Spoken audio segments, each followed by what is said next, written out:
Hi, and welcome to another episode of Start the Week with Wisdom. I'm your host, Bridget Burns with the University Innovation Alliance. And I'm Doug Lederman, editor and co-founder of Inside Higher Ed.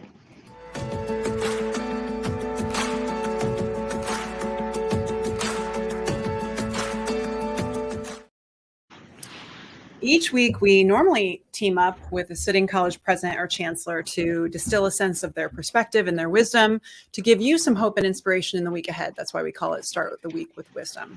And Weekly Wisdom is sponsored by Mainstay, which was formerly known as AdmitHub and is the student engagement and retention platform that most famously is known for their work they've done with Georgia State and with the way that they have consistently engaged in peer-reviewed studies and validation studies that show that their work, that their product really works. And one of the most iconic examples that we always like to point to is how at Georgia State, they were able to reduce summer melt by 21%. And in a separate study, they were able to help Georgia State retain 1,200 additional students. So that is Mainstay. You should check out their research and learn more at mainstay.com. And today we're going to do something a little different because it's commencement season. Presidents and chancellors have been a little hard to book, and so we're going to let them to not intervene in their schedules over the next few weeks. We're going to do something a little different. Bridget had the good fortune and honor of speaking at a commencement, given that this is commencement season at the University of Central Florida, and we're going to play her commencement speech for you and see how many insights she can pack into 10 minutes. And first of all, congratulations for keeping it to 10 minutes. I've been at some wicked long graduation speeches that, let's just say, were not concise. So, and I'm going to do a little fact check at the end. We'll see how, what she, I look forward to, I love it. I can't wait to see what she got right. But I am curious before we start that, was this your first one? Oh, yeah. I never thought I would ever get in. Okay, so now this is going to sound bad, but technically it's not, because I did when I was graduating. Actually, before I graduated, I was student body president. So I was on stage and I spoke at commencement at Oregon State. And then 2 years later, which was technically my real graduation, I was on the State Board of Higher Ed. And but it was always like an address, from Yeah. So this was the first time that I was like the actual person to share advice. And I just didn't want to commit one of the many faux pas of making it about just me and wasting their time and being like a blip. So what I really wanted to do that I wasn't able to do was get a QR code that would give people a list of any of the vetted providers for a Roth IRA and actually have them open their phones and start a Roth IRA while they were sitting there. Because it was this is going to come and go. But wouldn't it be amazing if they actually left and it really set them up for retirement? So that was what I wanted to do. I worked every possible angle. I reached out to any slightly rich person I know to see if anyone knew JP Morgan or if anyone knew any head honchos. And it turns out no, but I did find out a lot about it, and that it would have been cool, because I was hoping that they would match the first month contribution. Anyway, putting this out there because I still believe this should happen, and I still believe that it shouldn't just be at the graduates at this graduation, but it should be normalized that people make a smart choice about their future in a moment when they're celebrating this milestone. So and you didn't have the money to wipe out all their debt like the guy at Morehouse a few years ago, I'm guessing. No, yeah, unfortunately, I would have done the thing where I say that and then I just ghosted. And you also didn't choose to do stand up, correct? I didn't know, but I have some. I just really always aspired to infuse learning and comedy. And so I did stand-up comedy for a while and have some jokes that I know work. And it's really hard to come up with clean comedy. That is very difficult, especially at 9 a.m. So which is when this was. But yeah, I look forward to seeing I tried to be funny, but it's very hard. Big audience. So should we take it to the show, or you want to do something else? Well, so UCF has 6 graduations in 2 days. So this is 2 of the colleges, and it's 9,000 graduates that they do in 2 days. And the president and provost has to do every single one of those. And they are every 3 hours. And it is so, and being able to having to keep your eyes up and like smiling for that long is so exhausting, but it's also like very invigorating because it's such a privilege. So that's all I'll say is it was awesome. 10 minutes. One of the other speakers was the Secretary of Education. So I got a chance to see him on Thursday night, which was, he was the big deal. Kind of neat. Should we take it away? Let's do it. Dear, congratulations. What you've done today by achieving this significant milestone is truly amazing. Many start this journey, but hurdles get in the way, as you know, because you experienced them. Today is a testament to your stick-to-itiveness, that skill you demonstrated by overcoming and persisting and following through, even in a global pandemic, and it's what sets you apart. Today is your day to soak up the congratulations and the pride you deserve for this milestone. There are so few moments for the rest of your life where there is a explicit finish line, and you get to take that time and revel in what you've accomplished. So please give yourself that gift today. You deserve it. You are worth celebrating. You are a super big deal.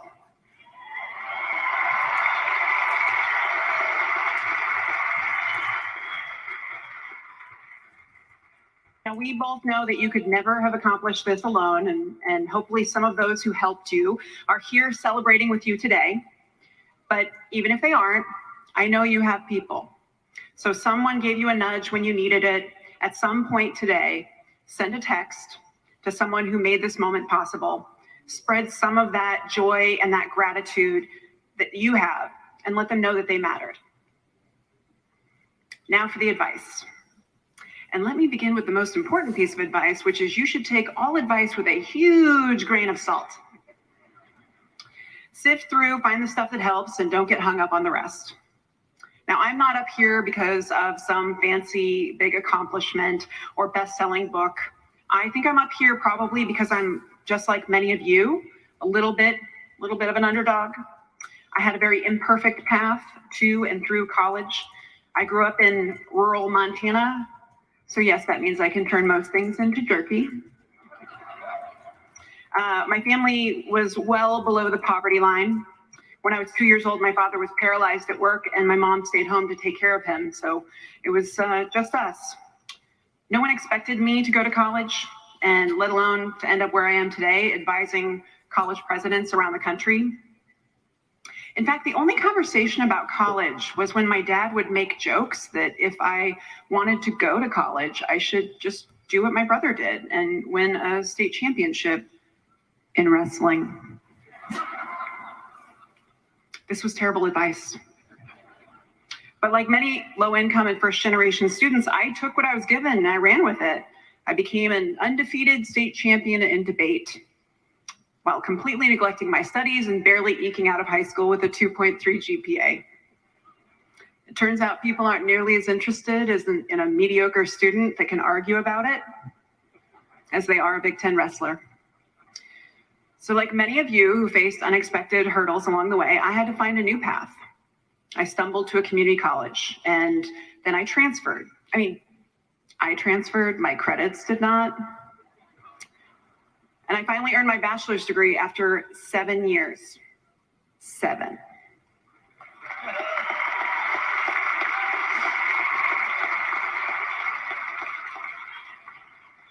I remember sitting where you are today, excited but anxious about what was next and whether it would actually work out. And oh my God, am I going to be able to pay these student loans off?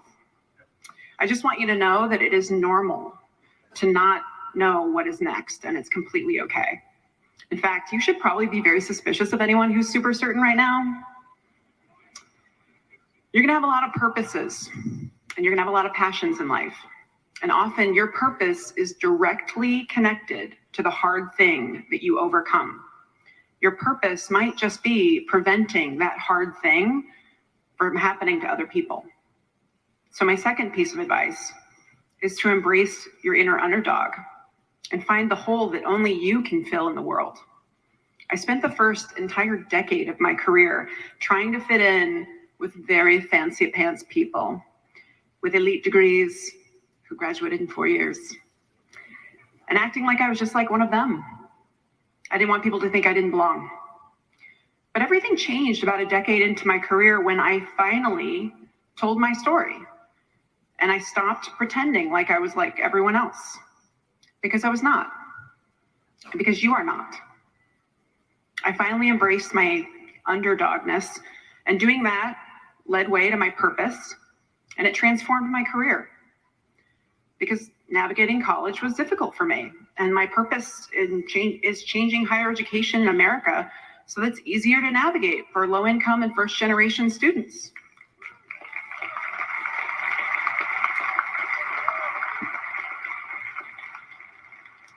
Finally, telling my story made me way more relatable, and it inspired other people to share their stories, and frankly, to join me in trying to build a movement for our future.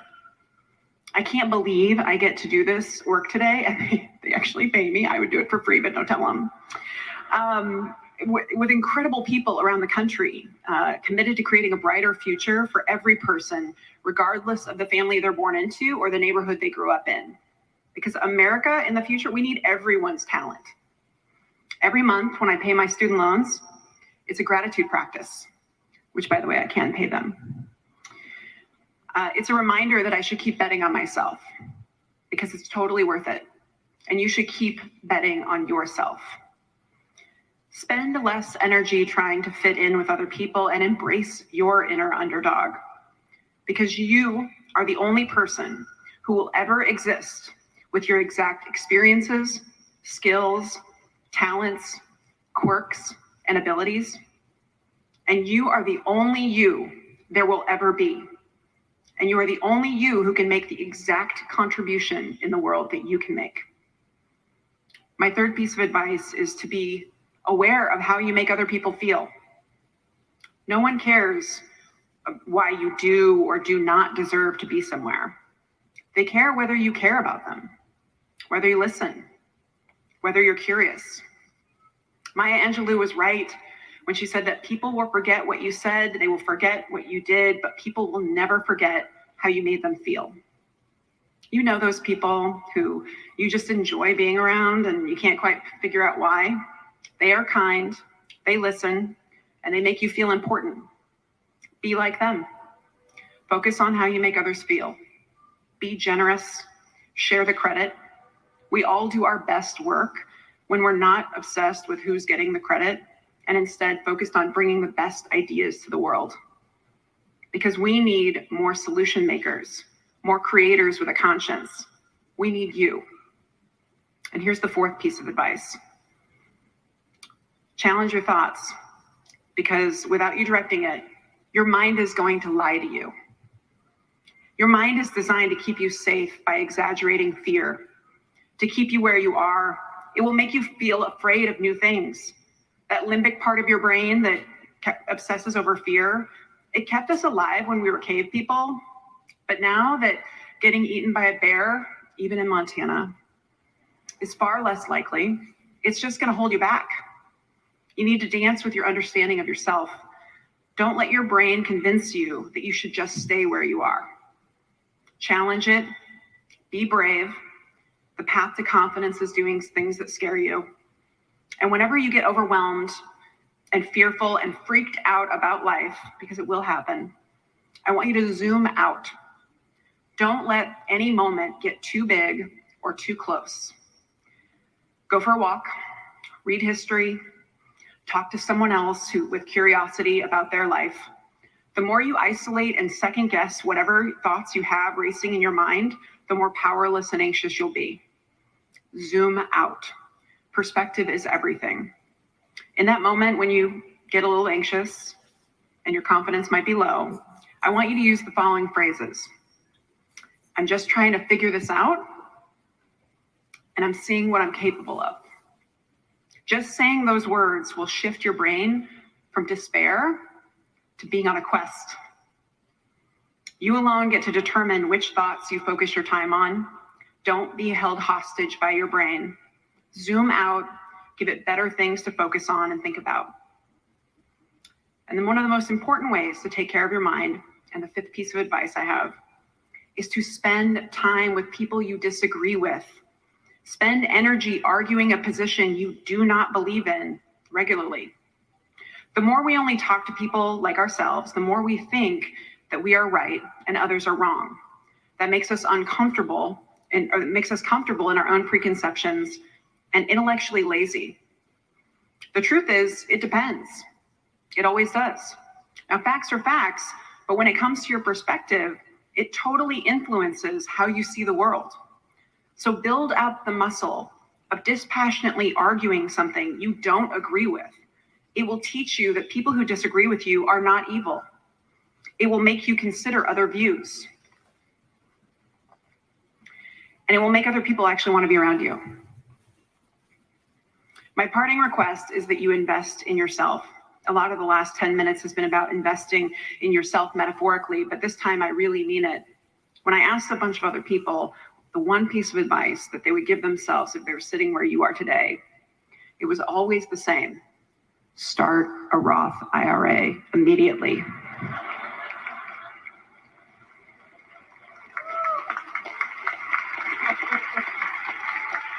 Do it. And if you're not sure what it is, you can ask ChatGPT, you'll be fine. Whatever you do, pay yourself first. If I had started one where you were sitting right now, I would actually be set for retirement. Graduates, I am so incredibly proud of you. Like I said, you are a super big deal. I hope you embrace your inner underdog, that you make the contribution that only you can make in this world, that you're mindful of the ways that you make others feel, and that you challenge your mind and you spend time with people who you disagree with.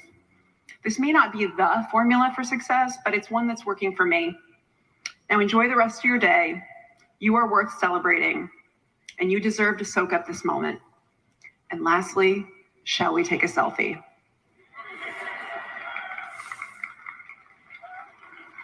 So you just want to scooch in. Don't worry, I'll put a filter on. Everyone's going to look really good. Thank you, graduates. Congratulations.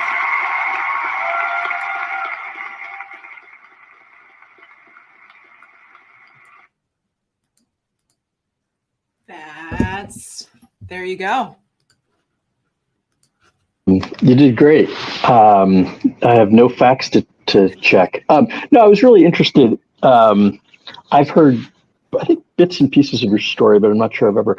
And it was funny because as you were talking, especially near the beginning, back in your day, which is not nearly as old as my day, you were still sort of not like everybody else, or at least not like the other people that you were hanging with at the time. But, in many ways, your experience is a lot more typical of today's students, certainly than my traditional 4-year in a row undergraduate experience, et cetera. So it is interesting that, I imagine that your story was very, it resonated with a lot of those folks. And so it was impressive. I thought you did a great job.